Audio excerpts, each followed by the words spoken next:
कैलाश के पावन कंदराओं में महादेव बैठे थे, ध्यानस्थ होकर के बैठे थे। पार्वती नित्य उनका दर्शन करती है और नित्य दर्शन करके मन में विचार करती हैं, बाकी सब तो देव हैं परंतु ये महादेव हैं, और महादेव होने के बाद भी पूरा विश्व इनका चिंतन करता है, लेकिन ये नेत्र बंद करके किसका ध्यान करते हैं, किसका स्मरण करते हैं।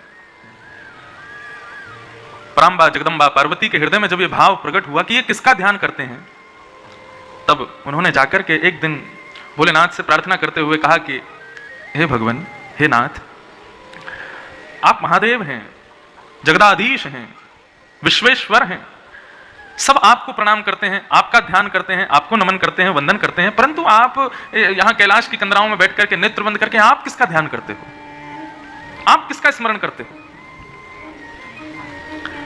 तब भगवान शिव ने पार्वती जी को श्री राधा कृपा कटाक्ष स्तोत्र सुनाया। मुनिंद्र वृंद वंदिते त्रिलोक शोक हारिणी, कदा करिष्यसि हमाम कृपा कटाक्ष भाजनम। अब भगवान शिव ने ये राधा कृपा कटाक्ष स्तोत्र सुनाया। प्रसंग बड़ा है। नाथ पहले तो श्री कृष्ण का परिचय देते हैं कि मैं किसका ध्यान करता हूं। बोले बरहा पीडम नटवर वपुः कर्णयो कर्णकारम बिभ्रदवासः कनक कपिसं वै जयंतीं चमालां, रंध्रान वेणो अधर सुधया पूरयन गोपवृंदैः वृंदारण्यम स्वपदरमणम प्राविशद गीत कीर्ति। मैं इस छवि का ध्यान करता हूं नित्य, उसी में ही रमा रहता हूं। और इनका स्मरण करते करते जब मैं इनको स्मरण करते हुए देखता हूं, किनको, कृष्ण को, तब मैं खोज करता हूं कि ये किसका स्मरण करते हैं। तब प्रकट होती हैं किशोरी जी।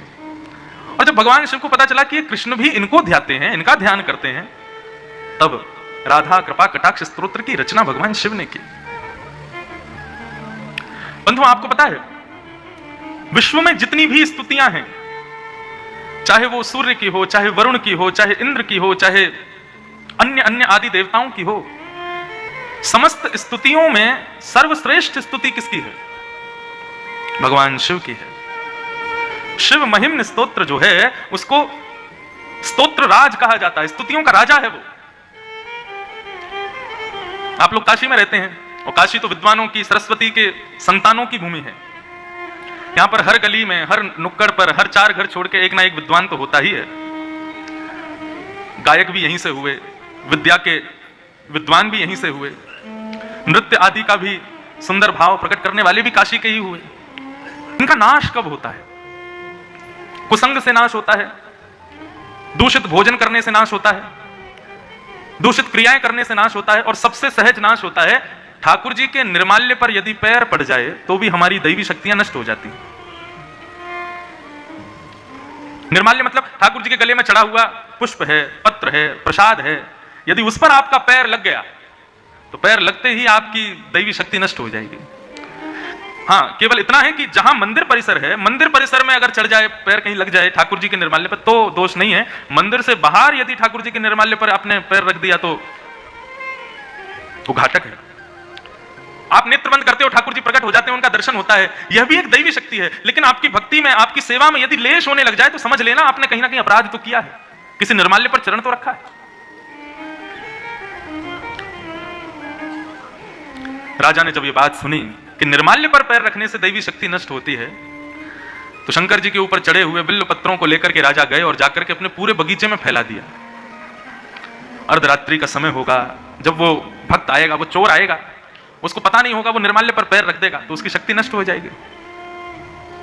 अर्धरात्रि का समय, नित्य की सेवा के लिए, बिल्व पत्र तोड़ने के लिए जैसे ही बगीचे में उसने प्रवेश किया, उसको पता नहीं था, शिव पर चढ़े हुए निर्माल्य पर जैसे ही चरण रखा, उसकी अदृश्य होने की शक्ति नष्ट हो गई। उसको पता नहीं था अभी तक, वो तो दिखाते हुए जाता था, जब सैनिक पकड़ने आते थे तब अदृश्य होता था। आज बिल्व पत्र तोड़ने लगा, सैनिक जैसे ही तलवार लेकर के उसको पकड़ने के लिए जाने लगे, उसने जैसे ही अदृश्य होना चाहा, लेकिन आज वो अदृश्य नहीं हो पाया और सैनिकों ने उसको पकड़ लिया। बोले आज आ गया पकड़ में। अब तो वो घबराने लगा, चिंता करने लगा, क्या करूं, कहां जाऊं, कैसे बचूं। सैनिकों ने राजा को बता दिया, बोले कि आज हमने उसको बंदी बना लिया है, पकड़ लिया है। राजा उसको मारने के लिए जैसे ही समीप आने लगे, उस भक्त ने नेत्र बंद करके महादेव का स्मरण किया और स्मरण करते हुए कहने लगा, हे महादेव, मानता हूं कि मैंने चोरी की है, लेकिन किसकी की? पत्र की है। किस लिए की? आपकी आराधना के लिए की है। यदि इससे किसी की संपत्ति नष्ट हुई हो, इससे किसी की आराधना नष्ट हुई हो, तो मैं क्षमा मांगता हूं, लेकिन नाथ मैंने तो केवल आपकी सेवा के लिए इस कार्य को किया था, आप मुझ पर कृपा करो। और नेत्र बंद करके महादेव का स्मरण करते हुए वहीं खड़े खड़े शिव महिम्न स्तोत्र का गान करना प्रारंभ किया। गान करते करते करते करते करते जैसे ही महिम्न स्तोत्र विराम हुआ, राजा ने जाकर के अपनी तलवार से उस पर प्रहार करना चाहा। स्तुति का विराम होते ही उसकी जो अदृश्य होने की शक्ति थी वो पुनः प्रकट हो गई और वो वहां से अदृश्य होकर के महादेव के पास चला गया। कहने का अभिप्राय क्या है, ये इतनी बड़ी कथा मैंने क्यों सुनाई? शिव महिम्न स्तोत्र में इतनी शक्ति है, यदि आप नित्य श्रावण मास में गंगा में कंठ भर जले में खड़े होकर के नित्य 108 शिव महिम्न स्तोत्र का गान करो, पाठ करो, मन चाही सिद्धि प्राप्त कर सकते हो। यहां तक कि अदृश्य होने तक की सिद्धियां प्राप्त हो जाती हैं शिव महिम्न स्तोत्र से। ऐसे स्तुतियों के राजा हैं शिव महिम्न स्तोत्र, लेकिन वो शिव भी किसकी आराधना करते हैं? हमारे श्री कृष्ण की, हमारी श्री किशोरी जी की आराधना करते हैं, हमारी श्री लाडली जी का नाम गाते हैं।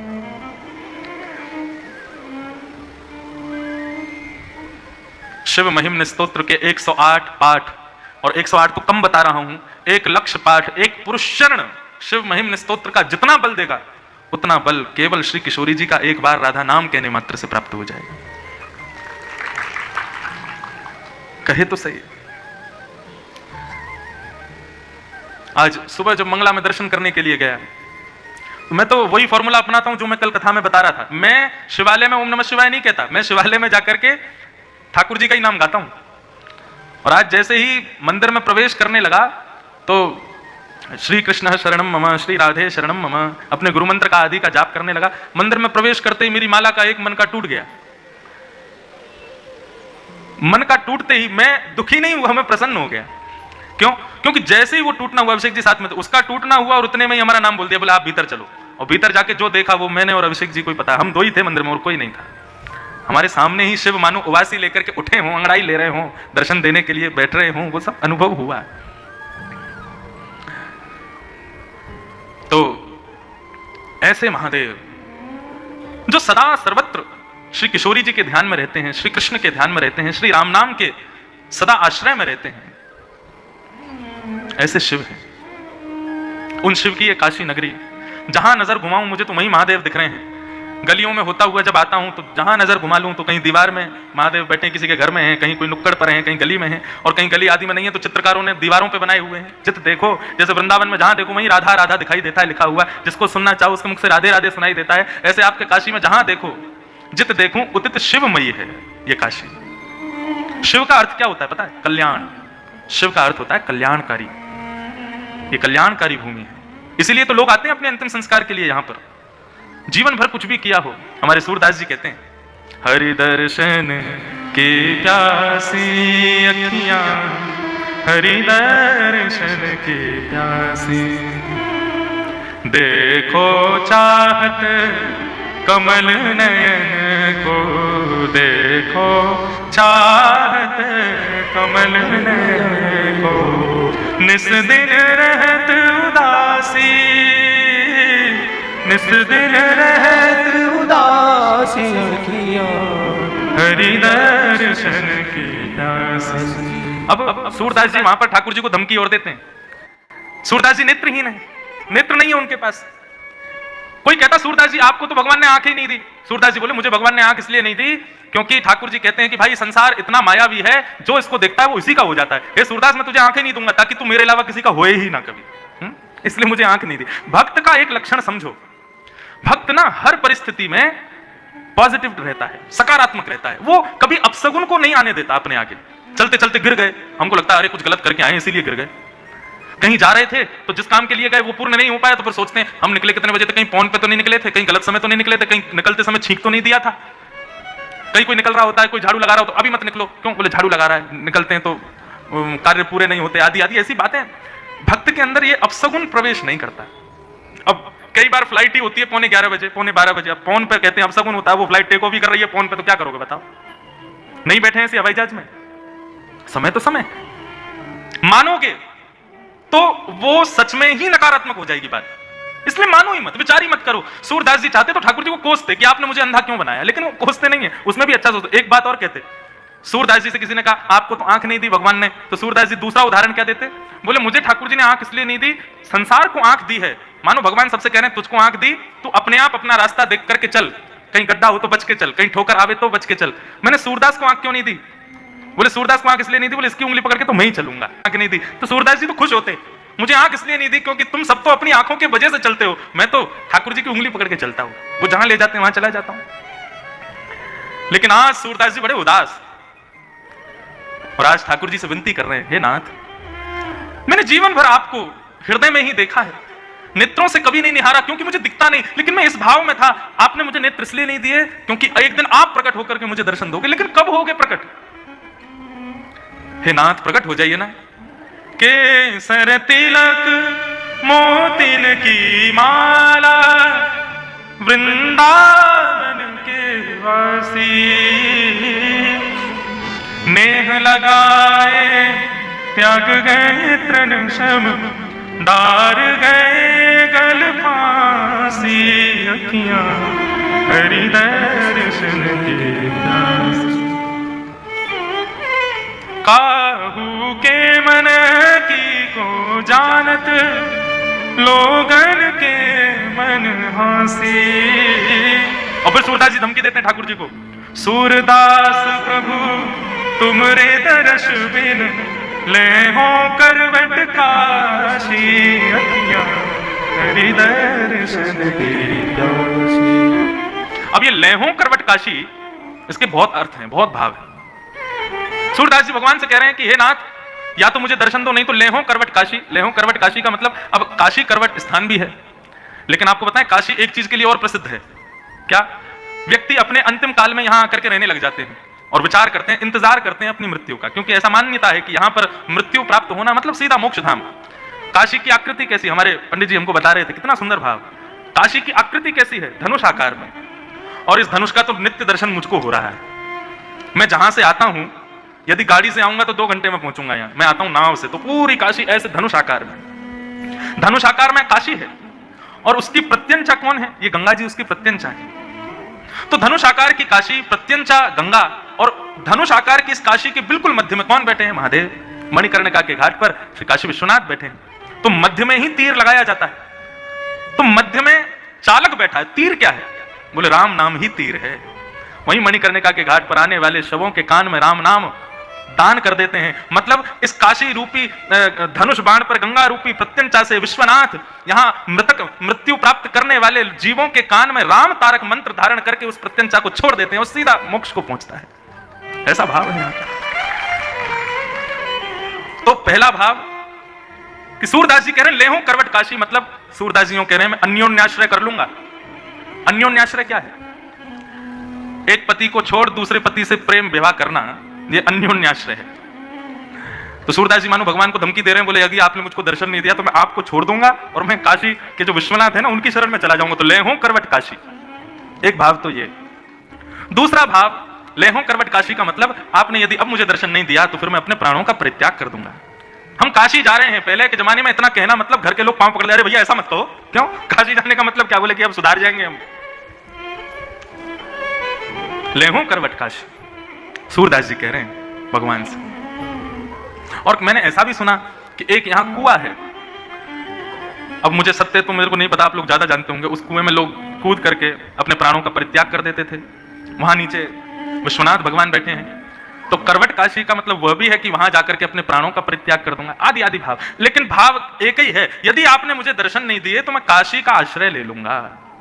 और जैसे ही सूरदास जी ने यह बात कही है, लेहों करवट काशी, इतने में ही ललित त्रिभंगी वंशीधारी मोर मुकुट धारण किए घुंघराले केश अलकावलियों से सुसज्जित पीतांबरी पहने हुए श्री श्याम सुंदर प्रकट हो गए। जैसे प्रकट हुए तो नूपुरों की ध्वनि हुई, अंग से इत्र की सुगंधी सूरदास का स्पर्श करने लगी। सूरदास जी बोले कौन है मेरे सन्मुख? जैसे ही शब्द सुना सूरदास, सूरदास जी के नेत्र सजल हो गए। बोले नाथ आ गए आप? बोले हाँ मैं आ गया। और जैसे ही सूरदास जी के नेत्रों पे हाथ फेरे हैं और कहा सूरदास नेत्र खोलो। जैसे नेत्र खोल करके देखा, सामने ललित त्रिभंगी ठाकुर जी खड़े हैं, मधुर मुस्कुरा रहे हैं, ऐसा सुंदर स्वरूप धारण करके पधारे हैं। ये देख करके सूरदास जी आनंदित हो गए, रोम रोम का दर्शन करने लगे, एक एक अंग का दर्शन करने लगे और सर्वांगीण अंग का दर्शन करके प्रणाम करते हुए ठाकुर जी से कहने लगे अब मुझे फिर से अंधा बना दो। क्यों? बोले अब इन नेत्रों में आप विराजमान हो गए, मेरे प्रत्येक रोम में आप विद्यमान हो गए, अब मैं इन नेत्रों से किसी और को नहीं देखना चाहता। श्रीमद् भागवत में गोपियां कहती हैं अक्षण वताम फलमिदम न परम विदाम।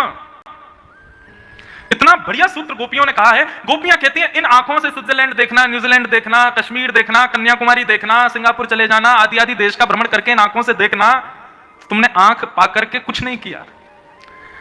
धन मिले तो धन का सदुपयोग करो, ये आंख मिली है तो इनका सदुपयोग क्या है कि जो काशी विश्वनाथ आज मंदिर में बैठे हैं, एक स्थिर होकर के बैठे हैं, नित्य उनको देखना भी इन आंखों की सार्थकता नहीं है। इन आंखों की सार्थकता कब हो कि जब तुम गंगा के घाट पर, काशी के किनारों पर जब घूम रहे हो तो एक दिन एकांत में वही विश्वनाथ भ्रमण करते हुए तुमको दिखाई दे जाए, तो समझना इन आंखों को पाकर के हमने इनको सिद्ध किया है। गोपियां कहती हैं इन आंखों से यदि श्याम सुंदर को चलते फिरते, मुरली बजाते, आनंद करते, रास विहार करते नहीं देखा तो इन आंखों का तुमने सदुपयोग ही नहीं किया।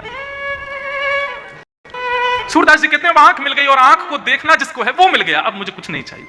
जिन नैनन में पी बसे दूजो ना ही समाए, अब मुझे फिर से नेत्रहीन बना दो।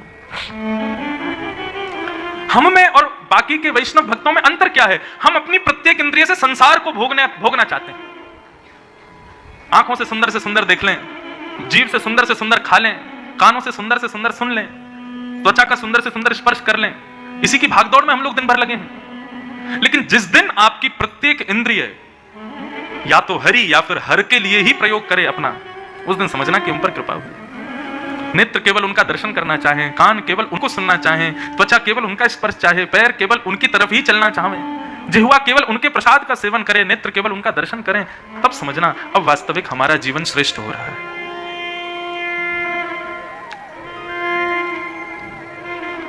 तो ऐसे शिव जो नित्य श्री किशोरी जी का स्मरण करते हैं। अरे कहां तक कहूं, आपको एक बात कहूं, बुरा तो नहीं मानेंगे।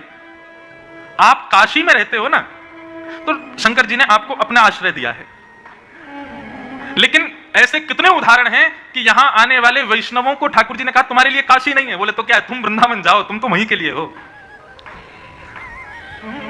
हमारे ओरछा में परम विद्वान श्री हरिराम व्यास जी का प्रादुर्भाव हुआ है, बहुत ध्यान से सुनिएगा।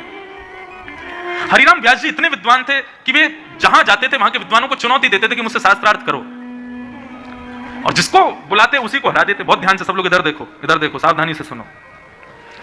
काशी में रहने वालों, आपका रहना यहां सार्थक तब होगा जब आपको वृंदावन जाने की इच्छा प्रकट हो जाए। कैसे? सुनो। तो श्री हरिराम व्यास जी ने मन बनाया कि अब मैंने पूरे विश्व भर के विद्वानों को हरा दिया, लेकिन अब बारी है काशी की। काशी विद्वानों की भूमि है, विद्वानों में सर्वश्रेष्ठ है। यहां के विद्वानों को यदि हराया तो लोग मानेंगे कि हाँ मैं विद्वान। हरिराम व्यास जी अपने सब चेले चपारों के साथ में काशी आ गए, और काशी में आकर के महाराज उन्होंने ऐलान कर दिया कि यहाँ के जितने विद्वान हैं सबको चुनौती देता हूं, उत्तर मीमांसा, पूर्व मीमांसा, चार वेदों में से किसी भी भाव को, किसी भी पुराण को, किसी भी उपनिषद को लेकर के आओ, शास्त्रार्थ करो, मुझे हरा करके दिखाओ, तो मानूंगा मैं काशी विद्वानों की भूमि है। जब यहाँ के विद्वानों ने उनकी चुनौती सुनी तो आपस में सबने मीटिंग की, बोले कि भैया कौन जाएगा? सबने कहा, बोले हरिराम व्यास जी साधारण नहीं है, हमने इनका शास्त्रार्थ देखा है, ये अच्छों को हरा देते हैं। हारने में कोई बुरी बात नहीं है, शास्त्रार्थ में तो हारा ही जाता है, एक तो कोई ना कोई हारेगा। लेकिन बात यह है कि उन्होंने विद्वानों को नहीं, काशी को चुनौती दी है। यदि हम में से कोई हारा तो काशी की हार होगी, वाराणसी की हार होगी। तो क्या करें? बोले वाराणसी के राजा के पास चलो। कौन है राजा? बोले विश्वेश्वर। पहुंच गए सब, विश्वनाथ से जाकर के रात्रि प्रार्थना करने लगे, हे विश्वनाथ कृपा करो, ये आए हैं हरिराम व्यास जी, इनसे हमको बचाओ। सब ब्राह्मणों ने जाकर के प्रार्थना की। ब्राह्मण तो प्रार्थना करके चले गए, लेकिन आधी रात में शंकर जी हों चाहे हमारे कन्हैया हों, ब्राह्मणों को दुखी नहीं देख सकते। वैष्णवानाम यथा शंभु, वैष्णवों में तो सर्वश्रेष्ठ हैं शंभु, और वैष्णवों के सर्वधन है शंभु। भगवान शिव ने मन में विचार किया, बोले कि भैया काशी की रक्षा की, अब हमारे ऊपर नौक आ गई है। आधी रात में ही एक दीनहीन से ब्राह्मण का भेष धारण किया भोलेनाथ ने, और एक दीनहीन से ब्राह्मण बनकर के, बिल्कुल सादा सरल से ब्राह्मण बनकर के पहुंच गए हरिराम व्यास जी के पास। हरिराम व्यास जी के चेला खड़े थे बाहर, उनसे जाकर के कहा कि महाराज मैं काशी का ब्राह्मण हूं, हरिराम व्यास जी से कुछ पूछने आया हूं। बालकों ने जाकर के बताया, बोले महाराज काशी का कोई विद्वान आया है, देखने में तो दीनहीन सा है, लेकिन ब्राह्मण है, विद्वान ही होगा। हरिराम व्यास जी तुरंत उठ करके बैठ गए, बोले बुलाओ, शास्त्रार्थ की सब तैयारियां करो। भगवान शिव भीतर गए और जाकर के हरिराम व्यास जी को प्रणाम करके बैठ गए। तो हरिराम व्यास जी ने कहा, शास्त्रार्थ करने आए हो? शंकर जी बोले नहीं, मैं तो शास्त्र ही नहीं जानता, अर्थ क्या करूंगा? मुझे तो कुछ भी नहीं पता, मैंने सुना है आप बहुत विद्वान हैं, तो एक प्रश्न था मन में, उसका उत्तर जानने आया हूं। हरिराम व्यास जी बोले, ये कोई समय उत्तर पूछने का? सुबह आना चाहिए था, इस समय तो हम शास्त्रार्थ के लिए बैठे हैं। बोले अच्छा, तो आप मेरे प्रश्न का उत्तर दे दीजिए, उसके बाद हम शास्त्रार्थ कर लेंगे। बोले पूछो, क्या है तुम्हारा प्रश्न? भगवान शिव बोले, महाराज मैं ये जानना चाहता हूं कि विवेक किसे कहते हैं? हरिराम व्यास जी बोले, विवेक जानने आए हो? बोले हाँ, मैं ये जानने आया हूं विवेक कहते किसको है। कथाओं में सुना है, बिनु सत्संग विवेक न होई, राम कृपा बिनु सुलभ न सोई। राम जी कृपा करके विवेक देते हैं, तो ये विवेक क्या है? मुझे विवेक के बारे में बताइए। हरिराम व्यास जी बोले, विवेक का मतलब होता है सद असद का ज्ञान होना, सही गलत की पहचान होना। सद असद का ज्ञान ही विवेक है। महादेव मुस्कुराने लगे, बोले मिल गया उत्तर? बोले उत्तर तो मिल गया, लेकिन प्रभु मैं ये कहना चाहता हूं सही गलत का ज्ञान होना विवेक है, तो मैं आपसे दूसरा प्रश्न ये करना चाहता हूं, क्या आप विवेकी हो? क्या आपके पास विवेक है? हरिराम व्यास जी बोले, कैसी बात करते हो? बोले नहीं, मैं बस ये पूछना चाहता हूं आप विद्वान क्यों हुए? आपने इतनी पढ़ाई की, इतना अध्ययन किया, इतने विद्वान बने, किस लिए? केवल ब्राह्मणों को हराने के लिए? विद्वान इसलिए बना जाता है? क्या यही विवेक है आपका? कोई व्यक्ति अध्ययन करता है तो अध्ययन करके उसका कोई ना कोई विचार होता है कि मैं इस ग्रंथ को क्यों पढ़ रहा हूं, इसके पढ़ने के बाद मैं ऐसा करूंगा, मैं ये करूंगा, ये मेरा सत्संकल्प है। लेकिन आपका संकल्प तो हमको इतना मालूम पड़ता है कि आप विद्वान केवल और केवल इन बेचारे सीधे भोले भाले ब्राह्मणों को हराने के लिए बने हो। इतनी विद्या आपने अपने भीतर समा रखी है केवल ब्राह्मणों को हराने के लिए। क्या यही विवेक है आपका? कितने ब्राह्मणों को निराश कर देते हैं आप, कितने ब्राह्मणों को हरा करके हताश कर देते हैं और फिर खुद को विद्वान कहते हैं। क्या यही विवेक है आपका? हरिराम व्यास जी तो मौन चुप बैठे हैं। चेलाओं से कहा बाहर जाओ, गेट बंद करो। बाहर चले गए, गेट बंद कर दिया। हरिराम व्यास जी अपने आसन से उतरे और पैर पकड़ के बोले, तुम ब्राह्मण नहीं हो, कौन हो? जल्दी बताओ। आप साधारण नहीं हैं, आप कौन हैं? रूप बदल करके आए हैं। इतना विद्वान तो मैं हूं कि मुझे पहचान है कि सामने बैठा व्यक्ति कौन है। आपके शब्द, आपके नेत्र मुझे अपनी ओर आकर्षित कर रहे हैं। आप साधारण नहीं हैं, कौन है? प्रकट हो जाइए। इतने में ही ध्याये नित्यम महेशं रजत गिरिनिभं चारु चंद्रावतंसं रत्नाकल्पोज्ज्वलांगं पयशमृगवराभीतिहस्तं प्रसन्नं पद्मासीनं समन्तास्तु सममरगणैर्व्याधिकृत्यं वसानं विश्वाद्यं विश्ववन्दनं अखिलभयहरं पंचवक्त्रं त्रिनेत्रं। देवादिदेव महादेव श्री विश्वनाथ भगवान प्रकट हो गए। जैसे ही दर्शन किया है, हरिराम व्यास जी रुदन करने लगे, पूरा शरीर कंपायमान हो गया, चरणों में गिर गए, क्षमा मांगने लगे। बोले नाथ मुझे क्षमा कर दो। भोलेनाथ ने अपने हृदय से लगाया, बोले हरिराम व्यास तुम साधारण नहीं हो, तुम बहुत विद्वान हो, लेकिन तुमको विद्वत्ता इसलिए प्राप्त नहीं हुई कि तुम ब्राह्मणों को हराओ। अरे तुम तो हमारे कुंज बिहारी के, हमारी श्री किशोरी जी की नित्य सखी हो, नित्य सहचरी हो, तुम विशाखा का अवतार हो।